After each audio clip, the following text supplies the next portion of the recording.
Assalamualaikum warahmatullahi wabarakatuh. Sedulur, ketemu lagi dengan Berkah Family Official. Hendaknya semoga Allah berikan kita semua kesehatan, keberkahan, diberikan umur yang panjang, diberikan umur yang berkah, rezeki yang berkah, dimudahkan segala urusan dan usahanya. Sedulur, kali ini kita jalan-jalan dengan menggunakan kereta api. Kita naik kereta api. Kereta api merupakan angkutan atau transportasi masyarakat, dan itu ya cepat ya, untuk darat cepat dibanding dengan mungkin bus secara umum ya. Ini angkutan umum ya maksudnya, dan ini banyak diminati di mana-mana, hampir di seluruh negara.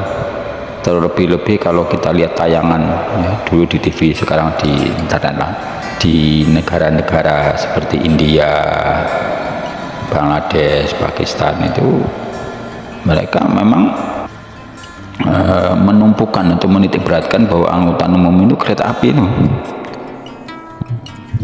Bahkan kita lihat itu di tayangan-tayangan itu dulu sampai sekarang itu kereta api itu sampai penuh, sampai mereka naik di atap-atapnya itu loh, yang merupakan ya membahayakan.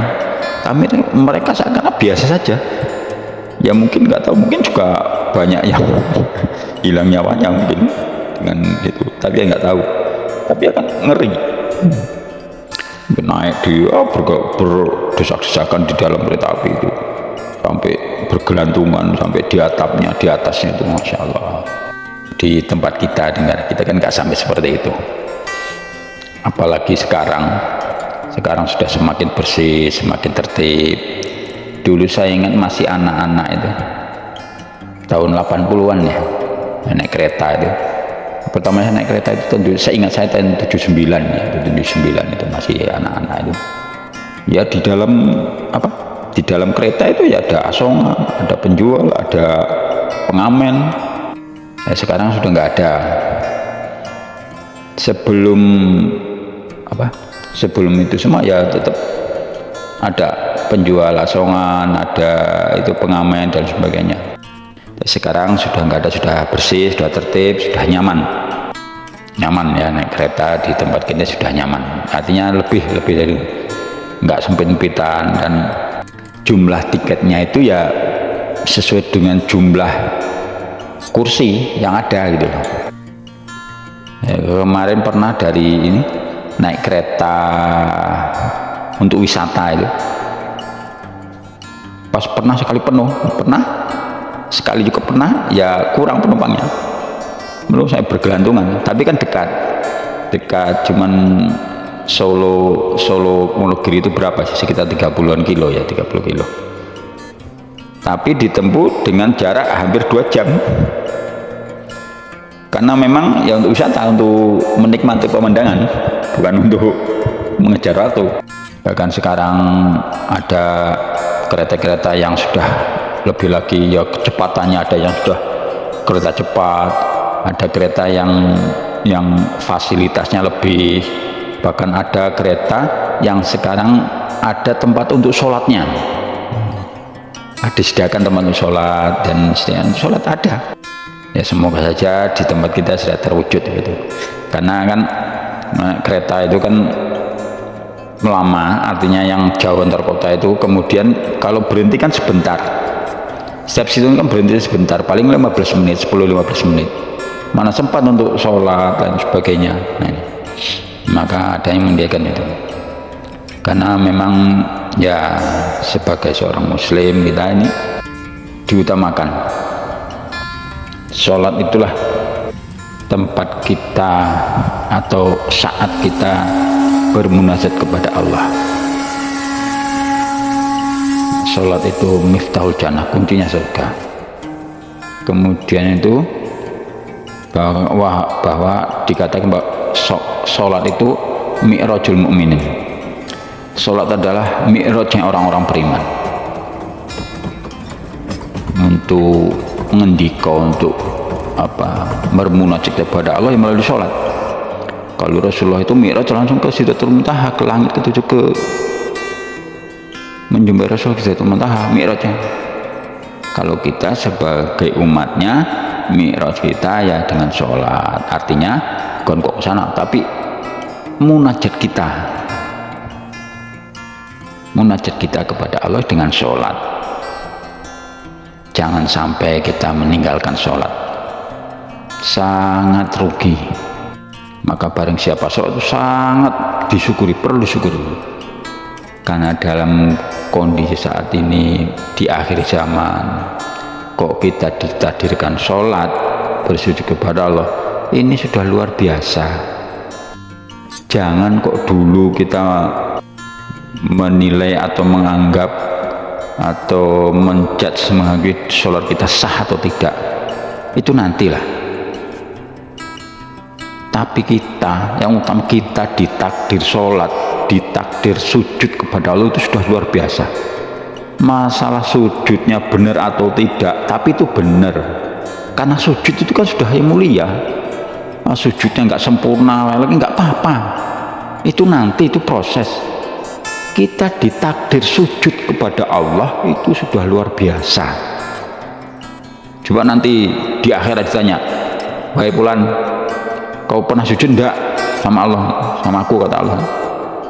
Enggak. Wah, gimana ya di hadapan semua manusia gitu.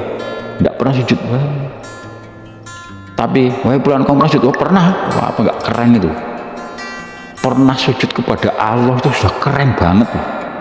Jangan sampai kita meninggalkan sholat, karena dalam sebuah riwayat mengatakan bahwa barang siapa yang malas dalam sholat, Allah SWT akan menyiksanya dengan 14 siksaan. 5 siksa di dunia, 3 siksa ketika mati, 3 siksa dalam kubur, dan 3 siksa ketika dibangkitkan. Siksanya itu banyak, ada 14 siksa kalau kita bermalas-malas dan meninggalkan sholat. Yang pertama itu 5 siksa ketika di dunia. 5 siksa itu pertama itu ya, itu dicabut keberkahan umurnya, nggak berkah umur kita. Hatinya itu nggak tenang. Namanya keberkahan itu membuat tenang hati kok. Sehingga kan baik kiai, baik ustadz mendoa supaya keberkahan umur, keberkahan rezeki. Tapi kalau nggak sholat, ya nggak berkah umurnya. Walaupun kita minta, kita berdoa supaya berkah, tapi nggak sholat, ya nggak akan berkah umur kita. Wong sholat ini tiangnya agama. Kemudian yang kedua, ciri-ciri kesolehan dihapus dari wajah kita kalau kita nggak sholat. Nggak ada ciri-ciri kesolehan. Yang ketiga itu amal-amal, untuk seluruh amal kita itu nggak dicatat atau nggak diberi pahala oleh Allah SWT. Kita sedekah, kita infak, tapi kalau kita nggak sholat, nggak dicatat, nggak dianggap satu kebaikan, nggak dicatat amal kebaikan kita kalau kita nggak sholat. Terus yang berikutnya itu doanya itu nggak diangkat atau nggak diterima gitu. Jadi orang yang nggak sholat, doanya nggak diterima. Nah kasusnya gimana kalau misalnya orang nggak pernah sholat tapi dia suka memberi, kemudian dia doa kaya, kok diberi kaya, itu bukan karena doanya, tapi karena Allah balas kebaikan dia. Allah ganti kebaikan dia karena dia suka menolong orang, tapi dia nggak sholat, kemudian doa minta kaya, Allah kasih kaya, tapi bukan karena doanya dia minta kaya, tapi karena kebaikan dia memberi. Nah ini. Kemudian ini nomornya, dia tidak akan mendapat bagian dari doa orang-orang soleh. Orang soleh itu kan kadang berdoa berjamaah pun sendiri, Allahumma fir lil mu'minin wal mu'minat wal muslimin wal muslimat. Doanya seperti itu. Ampunilah orang iman laki-laki perempuan, ampunilah orang muslim laki-laki perempuan. Tapi kalau dia nggak sholat, nggak dapat, nggak kebagian itu. Nah, itu siksaan di dunia. Kalau orang yang meninggalkan sholat. Kemudian 3 siksa ketika kematian. Yang pertama, mati dalam kehinaan. Kehinaan berupa apa? Ya mungkin dalam ketika maksiat, ketika mungkin terputus silaturahmi dan sebagainya, dia mati terhina. Ini kalau orang nggak sholat. Kemudian mati dalam kelaparan. Ya mungkin kan ada film-film apa, film-film yang azab-azab itu, ada orang matinya, dia orang kaya, tapi karena suatu hal matinya kelaparan gitu. Ada film-film itu, gambaran apa, film apa itu dulu itu, Hidayah atau apa itu. Mati dalam kelaparan. Jadi orang nggak sholat seperti itu, mati dalam kehinaan, mati dalam kelaparan. Kemudian yang ketiga, mati dalam kehausan. Ya memang masih terasa haus, walaupun diberikan air sebanyak apa tetap haus saja. Kenapa tadi? Dia nggak sholat, walaupun diminumkan air sebanyak lautan, ibaratnya seperti itu, dia nggak akan hilang rasa dahaganya, akan hilang rasa hausnya.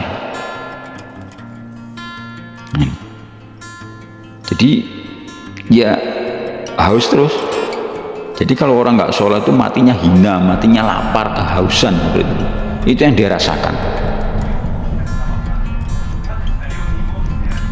Kemudian itu tadi ketika mati, ketika ajal menyebut, ketika wafat, seperti itulah siksanya.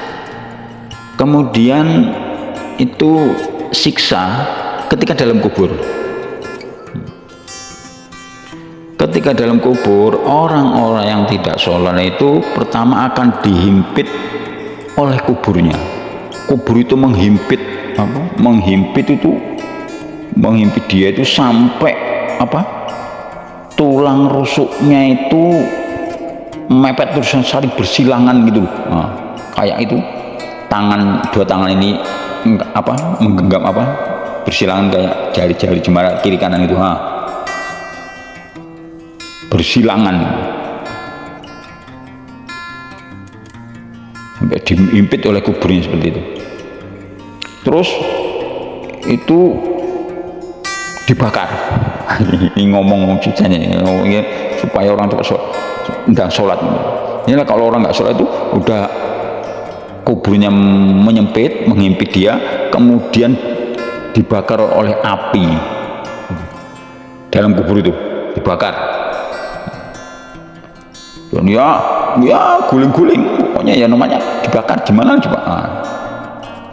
Siang malam itu nggak berhenti. Kemudian yang ketiga, Allah SWT mendatangkan ular, namanya ular Sujaul Aqra. Matanya seperti api, kukunya seperti besi, panjang. Ular ini enggak, kalau yang kita tahu ular kan nggak ada bawa, cuma ular gitu yang nggak ada bawa, tapi ini ada ada kukunya, ada kakinya, digambarkan seperti itu. Kukunya panjang, terus ular itu melilit si ahli mayit itu, dipatoknya itu, suaranya menggelegar, dia dililit, kemudian dipatoknya itu si mayit itu dipatok sampai terbenam si mayit itu, sampai terbenam. Ularnya panjang, besar, pokoknya mengerikan lah. Itu siksa ketika dalam kubur, siksa bagi orang yang meninggalkan sholat, yang bermalas-malasan dalam sholat. Kemudian ketika hari kiamat, hari berbangkit, hari kebangkitan, yang pertama itu dihisab dengan hisab yang sangat berat. Pernah kita explore atau pernah ya di video yang kemarin yang lalu itu pernah kita sampaikan keuntungan orang yang sholat ya.